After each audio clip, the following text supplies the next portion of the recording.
पेशकश में आज चर्चा करेंगे संविधान हत्या दिवस। दरअसल केंद्र सरकार ने 25 जून को हर साल संविधान हत्या दिवस के तौर पर मनाने का ऐलान किया है। इसे लेकर केंद्र सरकार की ओर से 12 जुलाई को नोटिफिकेशन जारी हुआ है। नोटिफिकेशन में कहा गया है कि 25 जून 1975 को आपातकाल की घोषणा की गई थी। इसके बाद उस समय की सरकार की ओर से सत्ता का घोर दुरुपयोग किया गया था और भारत के लोगों पर ज्यादतियां और अत्याचार किए गए, जबकि भारत के लोगों को भारत के संविधान और भारत के मजबूत लोकतंत्र पर दृढ़ विश्वास है। इसीलिए भारत सरकार ने आपातकाल की अवधि के दौरान सत्ता के घोर दुरुपयोग का सामना और संघर्ष करने वाले सभी लोगों को श्रद्धांजलि देने के लिए 25 जून को संविधान हत्या दिवस के रूप में मनाने का फैसला लिया है। दरअसल 25 जून 1975 को आजाद भारत के इतिहास का सबसे काला दिन कहा जाए तो गलत नहीं होगा। इसी दिन संविधान को ताक पर रखकर आपातकाल मतलब इमरजेंसी की घोषणा कर दी गई थी। ये फैसला तत्कालीन प्रधानमंत्री इंदिरा गांधी ने लिया था और इसी के साथ आजाद भारत के लोग सरकार के गुलाम बनकर रह गए थे। तो केंद्र सरकार ने यह बड़ा ऐलान किया है कि हर साल 25 जून 1975 को जिस तरह से आपातकाल लगा था, उसके बाद से आजाद भारत में ही लोग जिस तरह से सरकार के गुलाम हो गए थे और लोगों के ऊपर जो ज्यादतियां हुई थी, जो अत्याचार हुआ था, उन लोगों को श्रद्धांजलि देने के लिए केंद्र सरकार हर साल 25 जून को संविधान हत्या दिवस के रूप में मनाएगी और उन तमाम लोगों को श्रद्धांजलि देगी। तो ये बड़ा ऐलान केंद्र सरकार की तरफ से किया गया है कि संविधान हत्या दिवस के मौके पर उन लोगों को श्रद्धांजलि दी जाएगी जिन लोगों ने उस दौरान सरकार की ज्यादतियों को सहा था, उनके अत्याचारों को सहा था और जिस तरह से लोगों को जेलों में डाल दिया जा रहा था, उन लोगों को हर साल 25 जून के मौके पर संविधान हत्या दिवस के तहत लोगों को श्रद्धांजलि दी जाएगी।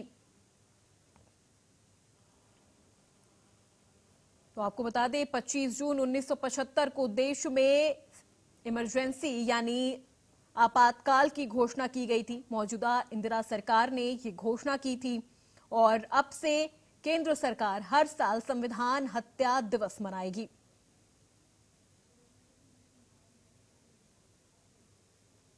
केंद्र सरकार ने इसके लिए ऐलान भी कर दिया है, नोटिफिकेशन भी जारी कर दिया है।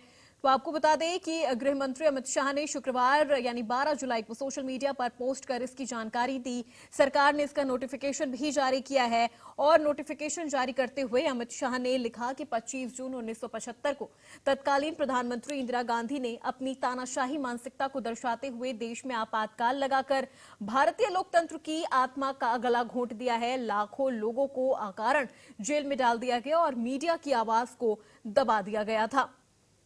इस दौरान पीएम नरेंद्र मोदी ने भी कहा कि 25 जून को संविधान हत्या दिवस के रूप में मनाना इस बात की याद दिलाएगा कि उस दिन क्या हुआ था और भारत के संविधान को कैसे कुचला गया था। यह भारत के इतिहास में कांग्रेस की ओर से लाया गया एक काला दौर था। तो केंद्र सरकार ने 25 जून को संविधान हत्या दिवस घोषित कर दिया है। गृह मंत्री अमित शाह ने शुक्रवार को इसका जो नोटिफिकेशन है वो भी जारी कर दिया है सोशल मीडिया पर पोस्ट करके। तो हर साल संविधान हत्या दिवस मनाया जाएगा और याद किया जाएगा कि किस तरह से उस वक्त की मौजूदा सरकार ने लाखों लोगों को बेवजह जेल में डाला था और मीडिया की आवाज को दबा दिया था। तो 25 जून 1975 इसी दिन देश में इमरजेंसी लगी थी और इसको लेकर केंद्र ने नोटिफिकेशन जारी किया है। और आपको बता दें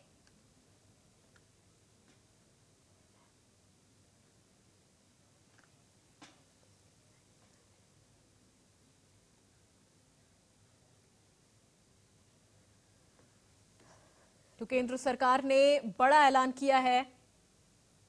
हर 25 जून को संविधान हत्या दिवस मनाने का ये बड़ा फैसला केंद्र सरकार की तरफ से 25 जून को मनाया जाएगा संविधान हत्या दिवस।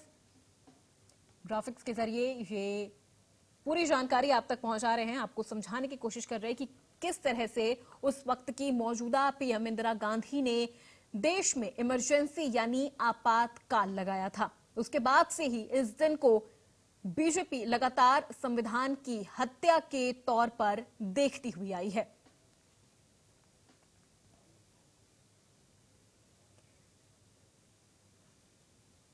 केंद्र सरकार ने ये बड़ा ऐलान किया है।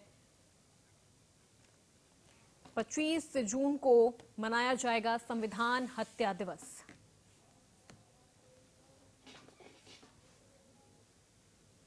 देखिए, जब मेयर का चुनाव हुआ चंडीगढ़ में, खुलेआम भारतीय जनता पार्टी को जिताने के लिए अधिकारी जो कुछ भी करते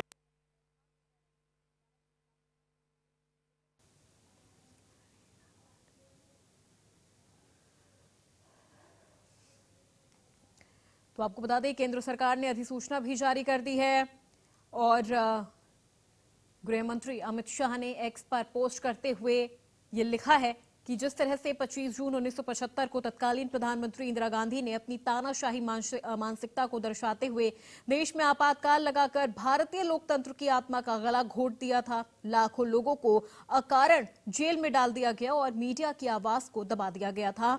भारत सरकार ने हर साल 25 जून को संविधान हत्या दिवस के तौर पर मनाने का निर्णय लिया है।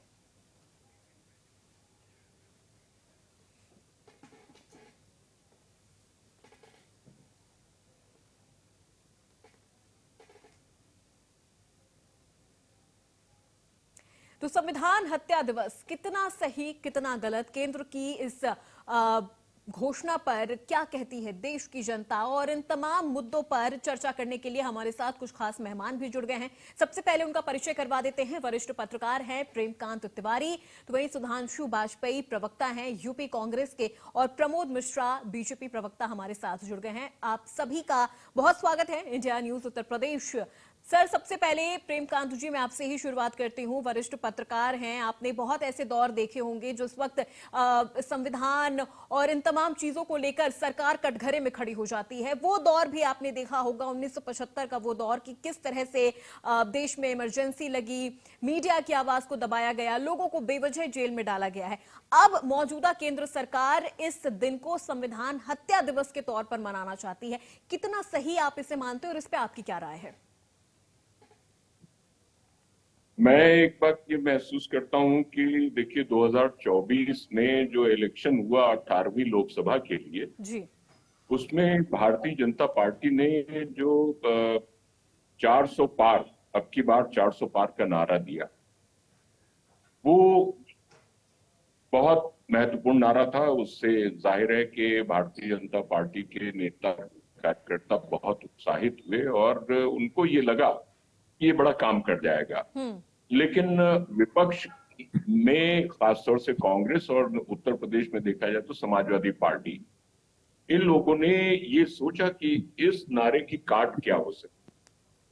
तो उन्होंने कहा कि ये 400 पार, वैसे तो कोई भी पार्टी साधारण बहुमत के साथ में सत्ता में आ जाती है और 5 साल चलाती है अगर कोई बहुत विशेष असाधारण घटनाएं नहीं होती हैं। तो कांग्रेस और समाजवादी पार्टी और विपक्ष के लोगों ने ये बात कही कि ये चूंकि संविधान को बदल देना चाहते हैं, ये लोकतंत्र को खत्म कर देना चाहते हैं, ये आरक्षण की व्यवस्था को खत्म कर देना चाहते हैं।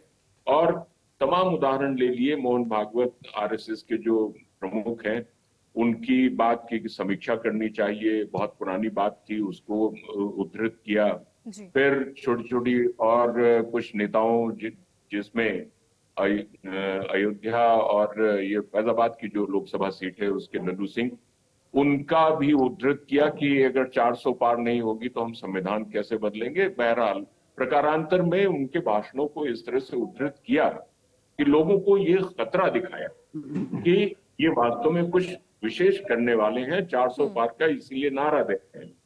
और वो नारा वास्तव में उसकी जो काट निकाली, ये 3 चीजें कि लोकतंत्र का गला घोटने वाले हैं, आरक्षण खत्म करने वाले हैं, संविधान को बदल देने वाले, तो ये एक खतरा जो उन्होंने जाहिर किया, उसको बहुत से ऐसे लोग जो बाबा साहब भीमराव अंबेडकर के अनुयायी कह लीजिए, जो शिल्पी मानते हैं और वो ड्राफ्ट कमेटी के चेयरमैन थे भी संविधान के, तो उनको लगा कि ये इस बात में दम है।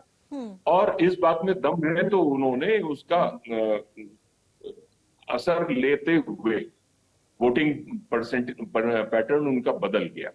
और वोटिंग पैटर्न जो बदल गया, आमतौर से जो बहुजन समाज पार्टी का दलित वोट या वंचित वोट रहता था, वो पहले हुआ करता था शिफ्ट 2 पिछले चुनावों में भारतीय जनता पार्टी की तरफ, वो शिफ्ट हो गया समाजवादी पार्टी की तरफ। उत्तर प्रदेश में मैं खास तौर से ये बात कर रहा हूं।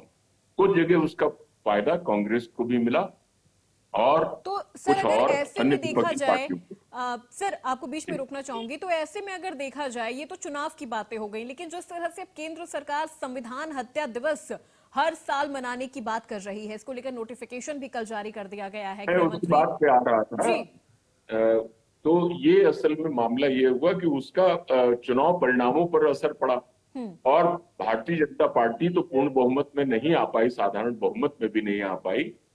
वो जो 240 सीटों पर अटक गई, और लेकिन एनडीए का बहुमत आ गया और एनडीए की सरकार बन गई। प्रधानमंत्री नरेंद्र मोदी फिर बन गए, नेहरू जी की बराबरी कर ली, तीसरी बार वो आ गए प्रधानमंत्री होकर के। उन्होंने भी एक इतिहास रच दिया, ये तो बात सही हुई। जी लेकिन अब बात ये आई कि संविधान की ऊपर जो इतनी हाय तौबा मचाई गई थी 18वीं लोकसभा के चुनाव प्रचार के दौरान, और उसका खामियाजा इनको भुगतना पड़ा था, तो उसको लेकर के इन्होंने देखिए बहुत ही रणनीतिक तौर पर इन्होंने काम शुरू किया। उपराष्ट्रपति जो राज्यसभा के पदेन सभापति हैं, उन्होंने ये बात कही, उन्होंने कहा कि ये लोकतंत्र के लिए काला धब्बा था। और आप देखिए कि सबसे पहले जब लोकसभा के अध्यक्ष पद पर ओम बिरला का चुनाव हो गया और वो आए, तो उन्होंने पहला ये रेजोल्यूशन पास किया। स्पीकर की तरफ से ये रेजोल्यूशन पास किया जाना एक बहुत बड़ी बात थी, और उन्होंने इमरजेंसी को एक बहुत बड़ा एक लोकतंत्र का गला घोटने वाला एक कदम कहीं ना करार कहीं दिया। एक बड़ा और चुनावी उसके मुद्दा बाद भी में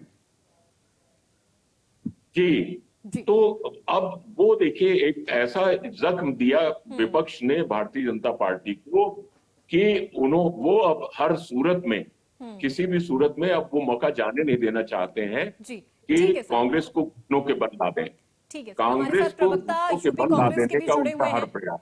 सुधांशु जी, एक बार उनसे भी इस पूरे विषय पर उनकी भी राय जानते हैं। सुधांशु जी, संविधान हत्या दिवस अब केंद्र सरकार हर साल मनाएगी और इस दिन याद किया जाएगा कि किस तरह से उस दौर में लोगों को अकारण जेल में डाल दिया गया, मीडिया की आवाज को दबा दिया गया। आपकी क्या राय है, कितना सही आप इसे मानते हैं, या आपको लगता है कि वाकई ये सिर्फ बीजेपी के लिए एक चुनावी मुद्दा है कि वो 400 पार का नारा पूरा नहीं कर पाए, तो अब संविधान को लेकर वो जिस तरह से शुरुआत से चले आ रहे थे, आप अब भी वो उन्हीं चीजों पर टिके हुए हैं? ठीक बगुला भगत वाली स्थिति है आजकल भाजपा की जी, और देश की जनता समझ रही। आज जो देश में उपचुनावों का रिजल्ट आया है उसमें ये बात साबित कर दी है कि जनता समझ रही है कि संविधान को खतरा किन लोगों से है, इस देश के लोकतंत्र को खतरा किस लोगों से है, उनके खिलाफ उन्होंने जनादेश दिया है। वो आम चुनाव में भी दिया और देखिए वो लगातार, कल इन्होंने कहा कि संविधान हत्या दिवस मनाएंगे, जनता ने कहा कि संविधान के हत्यारों को हम पहचानने, कंफ्यूज मत करिए। तो मामला ये है कि बगुला भगत हैं, या यूं वो एक दूसरी भी कहावत कह सकते हैं, 100 चूहे खा के बिल्ली हज को चली। जिन लोगों ने 10 सालों से इस देश में लोकतंत्र को तिल तिल करके मारा, जिन लोगों ने सारे संवैधानिक मूल्यों, सारी संवैधानिक संस्थाओं को खत्म कर दिया, संविधान हत्या पर बात करती वो अरे जिन लोगों ने इस देश के राष्ट्रध्वज को नहीं माना, पहली बार तिरंगा का विरोध करने वाला आरएसएस था, जिन लोगों ने इस देश के संविधान को नहीं माना, कहा कि नहीं ये देश मनुस्मृति से चलना चाहिए, संविधान से नहीं चलना चाहिए। और यही नहीं, उनकी आपत्ति तो यहां तक थी कि अरे भाई बाबा साहेब या और इसमें तमाम दलित, मुस्लिम और पिछड़ा प्रतिनिधि जो थे संविधान सभा में, उनके खिलाफ भी थे। उनका तो मानना था केवल अभिजात्य और सामंती लोगों को ही संविधान बनाने का हक है इस देश में। वो तो एलिट वोटिंग के पक्ष में थे। ये तो नेहरू जी थे जो इस देश में आम मतदाताओं को ये अधिकार दिया। जिस दौर में संविधान सभा में बहस वो पढ़ ली जानी चाहिए, नेहरू ने कहा कि इस देश के हर एक नागरिक को इस बात का हक होना चाहिए। तो इस देश के संविधान का क्रेडिट इस देश के लोकतंत्र का क्रेडिट उस आजादी की लड़ाई और उन तमाम नायकों के नाम पर जाता है जिस दौर में आरएसएस के लोग ठीक है। अंग्रेजों की दलाली कर रहे थे, बेसिकली अंग्रेजों की चाटुकारिता कर रहे थे। चलिए, तो इस ठीक है। देश के बीजेपी लोकतंत्र और प्रवक्ता भी संविधान हमारे पर साथ बात बने हुए करने हैं, का प्रमोद हक जी। ठीक है, एक देश बार के उनसे भी राय ले संविधान लेते हैं। ठीक है सुधांशु जी, कुर्बानियां लौटूंगी आपके दी पास, हैं, लौटूंगी आपके पास। भगत नहीं चलेगा, ये घड़ियाली आंसू ठीक। नहीं चलेंगे। इस देश की जनता समझ रही है कि और यही नहीं, चलिए, ताजा ठीक है, मामला, आपके पास अरे लौटूंगी। कौन तानाशाही कर रहे हैं सुधांशु उत्तर जी, प्रदेश में ही देख लीजिए। शायद आप तक मेरी आवाज नहीं पहुंच रही है। के नाम पर शिक्षकों को प्रताड़ित करने का शायद पूरा आप तक पेशा, मेरी आवाज यानी नहीं एकदम पहुंच रही है। तानाशाही फरमान लागू कर दिया जा रहा मैं है। लौटूंगी आपके पास। पूरी जनता समझ रही है। ठीक है, मैं लौटूंगी आपके जी। पास। प्रमोद जी, क्या कहना चाहेंगे आप कि लगातार जो आरोप भी लग रहे हैं बीजेपी पे कि वो 400 पार का नारा लेके चल रहे थे, शुरू से संविधान को लेकर चल रहे थे, कि जिस तरह से आरोप लगा रहे थे कांग्रेस पे कि वो संविधान की हत्या कर रहे हैं, संविधान को खत्म कर देंगे, लेकिन अब जिस तरह से संविधान हत्या दिवस बीजेपी मनाने वाली है, लेकिन अब तो यही पूरा जो आरोप है वो पलट के बीजेपी पर आ गया है। अभी मैंने प्रेमचंद जी की भी बात सुनी और कांग्रेस के प्रवक्ता जो हैं उनकी भी बात सुनी। मैं थोड़ा हतप्रभ हूं कि कैसा विश्लेषण है। ये वो लोग बोल रहे हैं जो अभी संविधान दिवस जब मनाने की बात हुई पिछले वर्ष में, तो कांग्रेस के राष्ट्रीय अध्यक्ष उसमें शामिल तक नहीं हुई। और संविधान हत्या दिवस, ये सबको याद रहना चाहिए कि कैसे एक तानाशाह ने, जिसके चुनावी प्रक्रिया पर उच्च न्यायालय ने, इलाहाबाद हाई कोर्ट ने ये निर्णय दिया कि ये गलत था, सत्ताच्युत न हो जाए, इसलिए ये देश को आपातकाल की काल कोठरी में झोंक दिया गया। और मैं तो हतप्रभ हूं, अभी शिवसेना के भी एक नेता का बयान आया, संजय राउत का, कि emergency was the proclamation of anarchy. अराजक थे क्या जेपी? लालू जी अराजक थे क्या? समाजवादी पार्टी के जो शीर्ष नेता थे मुलायम जी, वो उसी आंदोलन की उत्पत्ति थे, वो अराजक थे क्या? अटल जी, आडवाणी जी जैसे बड़े नेता, जब बाबू जगजीवन राम, मोरारजी भाई देसाई, ये क्या अराजक थे क्या? देश में 2.5 वर्षों तक पत्रकारों को पत्रकारिता करने का अधिकार नहीं, न्यायालय को सरकार के लिए हुए निर्णयों पर बोलने का अधिकार नहीं था, उसकी समीक्षा करने का अधिकार नहीं था।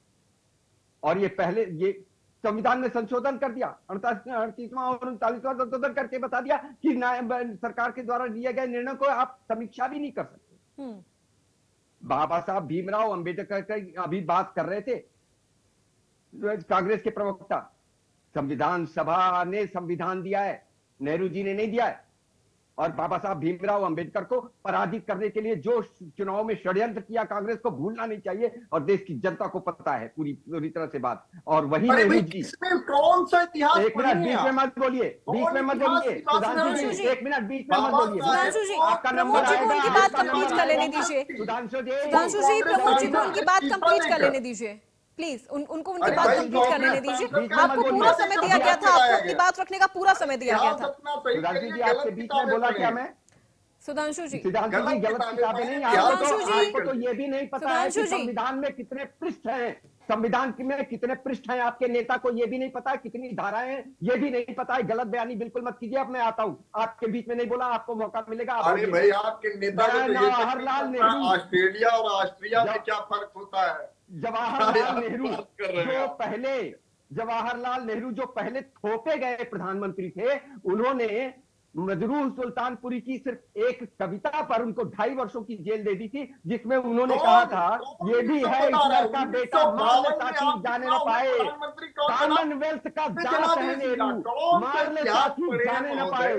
कॉमनवेल्थ का दास है नेहरू, मार ले ताकि जाने न पाए। और इंदिरा जी के समय किशोर कुमार, यार ये बाजा बजता ही रहेगा क्या? इनका प्रधानमंत्री था जो 1984 में सिखों का कत्लेआम कराया और कह दिया कि बड़ा पेड़ गिरता है तो धरती हिलती है। तानाशाही प्रवृत्ति एक खानदान की हमेशा से रही, और सत्ता में बने रहने की लोलुपता और भूख, जिसके कारण इन्होंने संविधान की भी हत्या की। संविधान की मूल प्रस्तावना, जिसको पूजनीय बाबा साहब अम्बेडकर ने कहा था ये संविधान की आत्मा है, उसको बदलने का जो कुकृत्य किया था एक तानाशाही नेता ने, जिसके लिए उसी आपातकाल में कह दिया गया India is Indira, Indira is India. ये कुकृत्य किया था, लोगों को बोलने का अधिकार नहीं था, उसके लिए अगर वो संविधान हत्या दिवस के रूप में हमने घोषित कर दिया तो आपको मिर्ची लग गई। ये वास्तविकता है और इस वास्तविकता को आप झुठला नहीं सकते। हमारे राजनीतिक विश्लेषक बैठे हुए प्रेमकांत जी, अगर वो इनमें से कोई भी तथ्य अगर वो अस्वीकार कर दें तो मैं सुनना चाहूंगा उनके विचार कि अरे मैं चैलेंज देता हूं या गलत था। मैं तो चैलेंज देता हूं, या गलत सारी बातें और मैं इतिहास आपको सुधांशु जी ने कहा, अरे सुधांशु जी जितना आप जानते हैं उतना हम लोग भूल चुके हैं। प्रमोद जी ऐसा तो नहीं है प्रमोद जी, ठीक है प्रमोद जी, बीजेपी देखिए लगातार 400 पार का नारा दे रही थी, शुरू से संविधान बचाओ का नारा दे रही थी, ठीक है 400 पार नहीं ला पाई, लेकिन संविधान की जो पकड़ है वो बीजेपी अभी भी नहीं छोड़ना चाह रही है। अपूर्वा जी एक मिनट, इन्होंने अभी अपने वक्तव्य में कहा कि देश की जनता ने अस्वीकार कर दिया, इनको समझ में आना चाहिए। ये ठीक है, उत्तर प्रदेश में हम अपनी आशाओं के अनुरूप सफल नहीं हो पाए, लेकिन बाकी देश में, मध्य प्रदेश में हमने खत्म कर दिया, गुजरात हो, उड़ीसा में तो पूरा हमको व्यापक चुनाव में क्या हुआ, 21 में से 20 सीटें हो गई। ठीक है, और तीनों का बहुत शुक्रिया सरकार प्रेमकांत जी, सुधांशु जी, प्रमोद जी, आप तीनों का बहुत शुक्रिया इस पूरी चर्चा में हमारे साथ जुड़े रहने के लिए। वक्त की कमी की वजह से आगे हम आपको नहीं सुन पाए। तो फिलहाल जिस तरह से केंद्र सरकार ने संविधान हत्या दिवस की घोषणा की है, इसको लेकर नोटिफिकेशन भी जारी कर दिया गया है। खुद गृह मंत्री अमित शाह ने अपने एक्स पर पोस्ट करते हुए ये नोटिफिकेशन जारी किया है और बताया है कि किस तरह से जब 25 जून 1975 को देश में इमरजेंसी यानी आपातकाल लागू किया गया था, तब किस तरह से लोगों को अकारण यानी बिना वजह जेल में डाला जा रहा था, मीडिया की आवाज को दबा दिया गया था। अब ऐसे में कांग्रेस को आपत्ति है और वाजिब सी बातें होनी भी चाहिए, लेकिन ये कितना सही है कितना गलत है, संविधान हत्या दिवस को आगे किस तरह से केंद्र सरकार हर साल मनाने वाली है, ये देखने वाली बात।